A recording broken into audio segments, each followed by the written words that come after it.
कि जिस शहाबुद्दीन के साथ लालू यादव की राजनीति कभी हुआ करती थी, उसी शहाबुद्दीन के शार्प शूटर मोहम्मद कैफ को तो तेजस्वी यादव साथ लेकर चलते दिख रहे हैं, लेकिन शहाबुद्दीन की पत्नी को लेते नहीं नजर आ रहे हैं।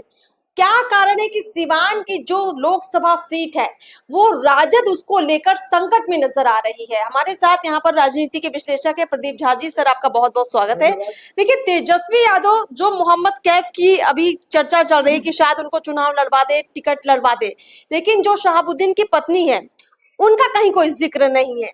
तो क्या इसे आप राजनीति मान रहे हैं? तेजस्वी अपने पिता के खास सहयोगी को छोड़ क्यों रहे हैं?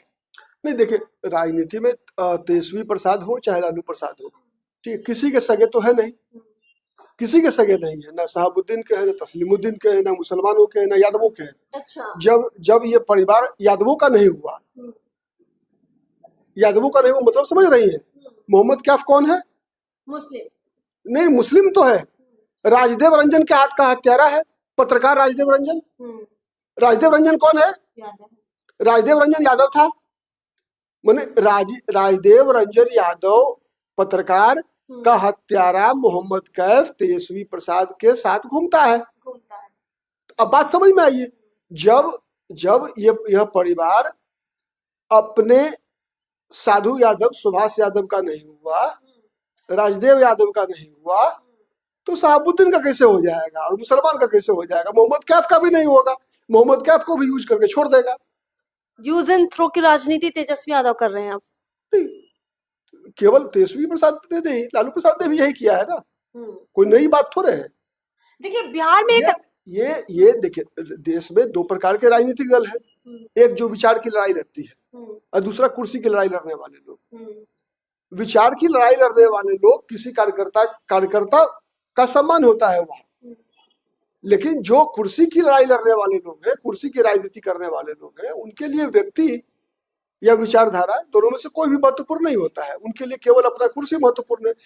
वो हिना साहब को इसलिए साथ नहीं रखना चाहते क्योंकि सीवान का जो यादव है, जो पर्टिकुलरली जो छपरा कमिश्नरी है, छपरा, सीवान, गोपालगंज, महाराजगंज, ठीक है, और उसका असर बेतिया मोतिहारी तक होता है।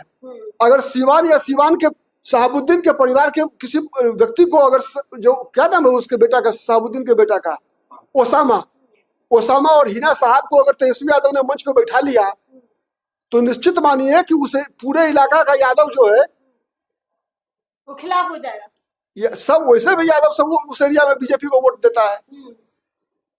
और अगर ओसामा या हिना साहब को बैठा लेंगे मंच पर, तो सब के सब यादव जो है एको लालटेन को वोट थोड़े देने वाला है। तब नहीं, कई लोग इस तरह के, देखिए सर, आपने बहुत अच्छे से इस बात को निकाला है कि जदयू राजद की जो लड़ाई, वो तो एक आपस में एक लड़ाई चल ही रही, लेकिन जो राजद के अंदर की लड़ाई है, यानी एम और वाई की भी अंदर की लड़ाई एक चल रही है। आप कहीं ना कहीं इस बात का जिक्र कर रहे हैं। एम और वाई की लड़ाई नहीं है, मैं वही तुम्हें बता रहा हूं। ये जो परिवारवादी लोग हैं के लिए एम और वाई दोनों मोहरा है। बस, इसके अलावा कुछ नहीं है। ना एम की लड़ाई वाई से है, ना वाई की लड़ाई एम से है। देखिए, जब सिवान पहुंचे थे तेजस्वी यादव अपनी जन विश्वास यात्रा के दौरान, तो उनकी पत्नी, शहाबुद्दीन की पत्नी हिना साहब को जब उन्होंने देखा, मंच पर वो थी, लेकिन कहते ना कि जैसे आपने देखा शहाबुद्दीन का एक दौर रहा अपने जमाने में, लेकिन उनकी पत्नी को कहीं ना कहीं साइड लाइन किया गया। राजद के जो वहां मौजूद लोग थे वो खुद इस बात का विरोध कर रहे थे कि कैसे तेजस्वी यादव हिना साहब को मंच पर आगे नहीं ला रहे हैं। तो लोगों के जहन में जो राजद के कार्यकर्ता हैं या जो राजद के समर्थक है, एक भाव ये गया कि जो शहाबुद्दीन का काल रहा है, लालू राज में वो कितना चमकते थे, आज वो नहीं है इस दुनिया में, तो उनकी पत्नी को एक सीट तक नहीं दे रही है राजद। एक सॉफ्ट कॉर्नर वाली राजनीति कहीं ना कहीं शहाबुद्दीन के परिवार को, हिना साहब को मिल रही है। अब इस राजनीति के जो आप भाव बता रहे हैं कि यहाँ पर राजद को नुकसान नजर आ रहा है, इसलिए वो हिना साहब को साथ नहीं ले रही है। शहाबुद्दीन जब तक थे तो ताकत मिलती थी राजद को, अब शहाबुद्दीन नहीं रही है तो वही शहाबुद्दीन की पार्टी राजद को कमजोर भी कर रही है। नहीं, ऐसा नहीं है। आज शहाबुद्दीन भी जिंदा होते तो लालू परिवार उनको मंच पे नहीं बैठाता। अच्छा, ठीक है। लालू परिवार मंच पर नहीं बैठा था। क्यों नहीं बैठा था? इसलिए कि 2014 से पहले चुनावों में केवल मुसलमानों का पोलराइजेशन होता था, ठीक है। लेकिन नरेंद्र मोदी के उदय के बाद 2014 के बाद मुसलमानों के पोलराइजेशन के खिलाफ हिंदुओं का भी पोलराइजेशन होता है, मतलब काउंटर पोलराइजेशन होता है। आप ये कह रहे हैं कि अब चीजें बदली है, जो लालू का दौर रहा, जो लालू पर आरोप लगते थे, उससे आगे निकल रहे हैं तेजस्वी यादव। तेजस्वी यादव आजकल आप देखते होंगे कि माई से उठकर बाप समीकरण की बात करने लग गए हैं, ए टू जेड की पार्टी भी खुद को बताने लग गए हैं।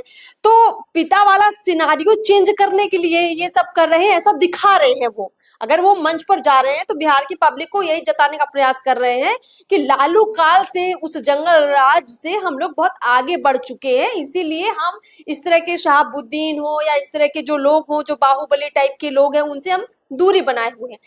क्या ये मैसेज भी कहीं ना कहीं तेजस्वी यादव दे रहे हैं?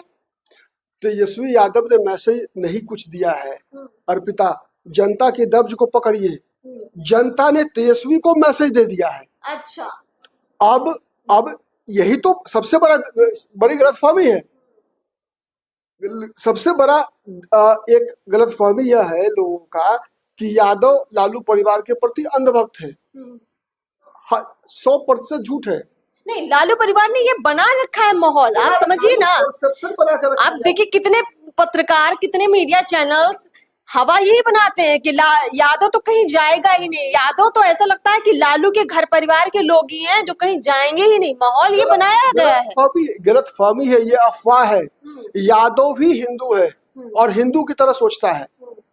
मैं तो बता रहा हूँ, तस्लीमुद्दीन हो चाहे शहाबुद्दीन हो, इनसे सबसे ज्यादा पीड़ित क्या यादव समाज के लोग नहीं मारे गए इन लोगों के हाथ?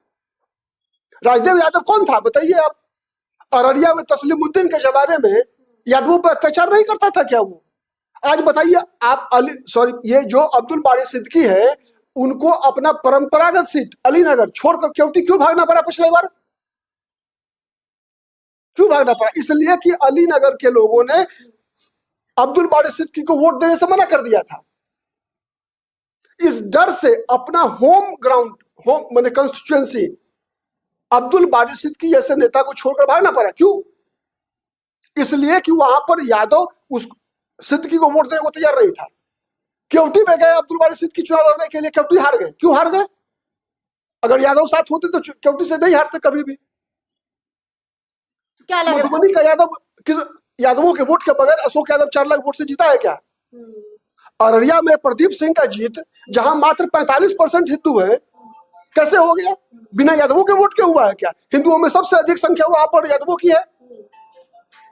ये केवल एक परसेप्शन गढ़ा जा रहा है। अच्छा। और ये बात तेजस्वी यादव को पता है। अब इसीलिए वो मुस्लिम समुदाय से जो लोग भी तथाकथित रॉबिन हुड हुआ करते थे, उनके या उनके परिवार के लोगों से अब ये दूर भाग रहे हैं। तो आप कहीं ना कहीं ये इशारा कर रहे हैं कि ये जो खबरें चल रही हैं कि मोहम्मद कैफ को तेजस्वी यादव टिकट दे सकते हैं, ऐसा नहीं होने वाला है। नहीं होगा, ये केवल दुरुपयोग है। अच्छा, ये सिर्फ केवल उपयोग करके छोड़ेंगे। अच्छा, क्योंकि हमने देखा है कि मोहम्मद कैफ भी बड़े संत बनकर मीडिया के सामने आ रहे हैं, कह रहे हैं कि हम सोशल वर्क कर रहे हैं, अच्छा काम कर रहे हैं, एक अपनी छवि को अपने क्षेत्र में सुधारने का प्रयास कर रहे हैं। उनके कामकाज से ऐसा लग रहा है। ऐसा सीधा है। ये लोग कुर्सी के पुजारी हैं। चुनाव जीतने में जिसकी भी मदद लेने की आवश्यकता पड़ेगी उसकी मदद लेंगे, लेकिन मदद लेते समय एक चीज का इन लोगों का हरदम ध्यान रहेगा कि तेजस्वी के लिए केवल सीवान इंपॉर्टेंट नहीं है, बल्कि तेजस्वी ये चाहते हैं कि सीवान के, अगर वो हिना साहब को मंच पर बुलाते हैं, ओसामा को मंच पर बुलाते हैं, तो उसका प्रभाव जो है पूरा ये जो भोजपुरी बेल्ट है ना, छपरा, सीवान, गोपालगंज, मोतिहारी, बेतिया, बगहा, सभी जगह उल्टा पड़ेगा। मुसलमानों का वोट तो मिल जाएगा, लेकिन यादव भी भाग जाएंगे इनसे। इसीलिए तेजस्वी यादव हिना साहब से दूरी बनाए हुए हैं। ना, सिवान में जितने भी शहाबुद्दीन विरोधी बड़े नेता रहे हैं, किस जाति के हैं? ओम प्रकाश यादव हो, अमरनाथ यादव CPI-ML के हो, किस जाति के लोग हैं? क्योंकि सबसे ज्यादा यादव किसानों को ही प्रताड़ित होना पड़ा शहाबुद्दीन के दौर में।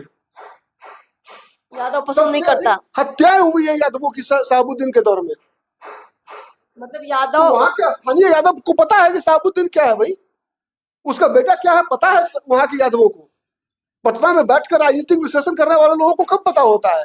दिल्ली में चैनल्स के स्टूडियो में बैठकर राजनीतिक विश्लेषण करने वाले लोग तो केवल जातीय डाटा देखते हैं कि इतनी आबादी उसकी, इतनी आबादी उसकी।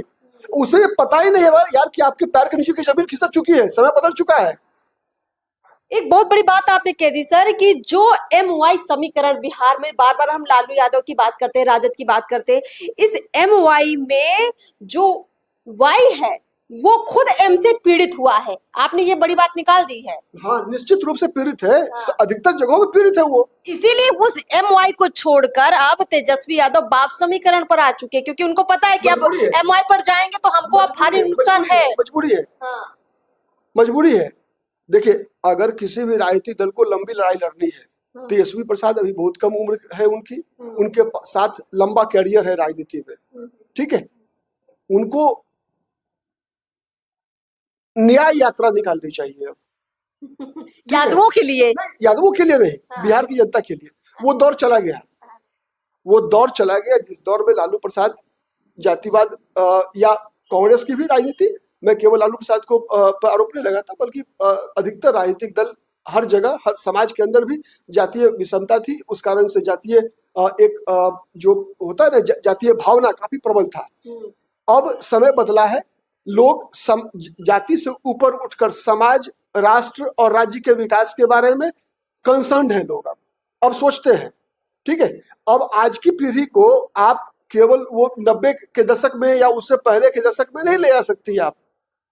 तो अब मतलब तेजस्वी यादव की आगे की राजनीति कुल मिलाकर ये MY से काफी आगे इसलिए नहीं बढ़ेगी क्योंकि तेजस्वी यादव सबके भले का सोच रहे होंगे, क्योंकि वो इस बात को राजनीतिक रूप से समझ चुके हैं कि अब MY से राजद की दाल नहीं गलने वाली है।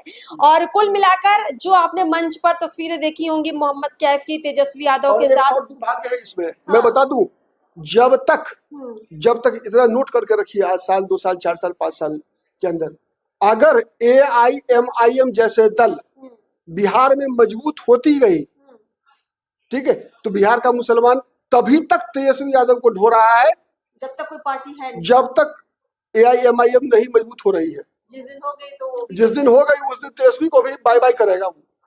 बिल्कुल, और ये बात समझ रहे हैं तेजस्वी, उनको दिख भी रहा है, निश्चित दिख रहा है कि आज अगर वो 90 के दशक की तरह अगर मुसलमानों को टिकट बांटेंगे तो अधिकतर सीट हार जाएंगे। बड़ा खेल वैसे ने किया है बिहार के अंदर, आगे भी तैयारी में है। आप देखते रहिए, इस बार राजद मुसलमानों को टिकट देने में कंजूसी करेगी, बचेगी मुसलमानों को टिकट देने से। बिल्कुल सर। तो कुल मिलाकर अंतिम छोटी सी बात आपसे लेंगे कि अब ये मान लिया जाए कि जो मोहम्मद कैफ, जो शहाबुद्दीन के शार्प शूटर है, वो मंच पर तेजस्वी यादव के साथ दिखे या किसी रूम में अकेले बैठे हुए दिखे, उन सब के मायने ये नहीं हो सकते कि वो आगे उनको टिकट दे सकते। इन सब के मायने ये हो सकते हैं कि राजनीतिक रूप से दबदबा बनाने के लिए मोहम्मद कैफ का जरूरत पड़ने पर राजद और तेजस्वी यादव इस्तेमाल करेंगे, ये एक तस्वीर निकली है। नहीं, अगर कंक्लूजन में देखिए, कंक्लूजन में इतना बात याद रखिए कि मोहम्मद कैफ बहुत बड़ा फैक्टर नहीं है सिवान में। फैक्टर ये है कि तेजस्वी यादव ने हिना साहब के साथ मंच शेयर करने से मना कर दिया, ये बड़ा समाचार है और ये बिहार की राजनीति के लिए शुभ समाचार है। हिना साहब ने भी कई मंचों से पहले भी कई बार ऐसा कहा है कि उनको राजद से अब कोई लेना देना नहीं है। राजद, क्योंकि जब शहाबुद्दीन की मौत हुई थी, हमको याद है, उनके पास कोई चारा नहीं है हिना साहब के पास। हाँ। हिना साहब के पास अब क्या चारा है बताइए? नहीं, वो तो आपने देखा होगा जब कोरोना काल में। अब शहाबुद्दीन जिस प्रकार से कश्मीर से AK-47 लाया करते थे, क्या देश का ऐसा माहौल है कि कश्मीर से AK-47 लाएगा उनका बेटा? संभव ही नहीं है, संभव ही नहीं है। तो फिर कैसे उस बात मिलेगा उनको? तेजस्वी यादव समझ चुके हैं कि जितने भी इस तरह के लोग थे, शहाबुद्दीन, तस्लीमुद्दीन, अब्दुल बारी सिद्दीकी, फातमी जैसे लोग थे ना, ये लोग इनके लिए वक्त गया। अब इनका कुछ या तो तेजस्वी यादव के पास दो ही चारा है, या तो शहाबुद्दीन, तस्लीमुद्दीन, फातमी और सिद्दीकी जैसे लोगों के साथ घूमे, नहीं तो यादव भी छोड़ देगा। ठीक है। चलिए, बहुत बहुत शुक्रिया सर तमाम बातचीत के लिए। तो कुल मिलाकर अब ये फाइनल हो चुका है कि जो भी सिवान के जन विश्वास यात्रा से तेजस्वी की जो तस्वीरें निकली थी, उसने ये साफ कर दिया है कि राजद और तेजस्वी दोनों फूक फूक कर कदम रख रहे हैं, क्योंकि अब वो एम और वाई में से किसी को नाराज भी नहीं करना चाहते हैं और नई समीकरण भी साधना चाहते हैं, क्योंकि पुराने समीकरण का अब उतना फायदा नहीं देखेगा, क्योंकि बिहार के अंदर बीजेपी भी पहले से ज्यादा मजबूत स्थिति में आ गई है और बिहार के यादव भी बड़ी तादाद में अब बीजेपी की तरफ मूव कर रहे हैं। तो उन यादवों को नाराज अब राजद नहीं करना चाहेगी, इसीलिए वो जितने भी एम वाले ऐसे लोग हैं उनको ज्यादा तवज्जो भी नहीं दे रही है।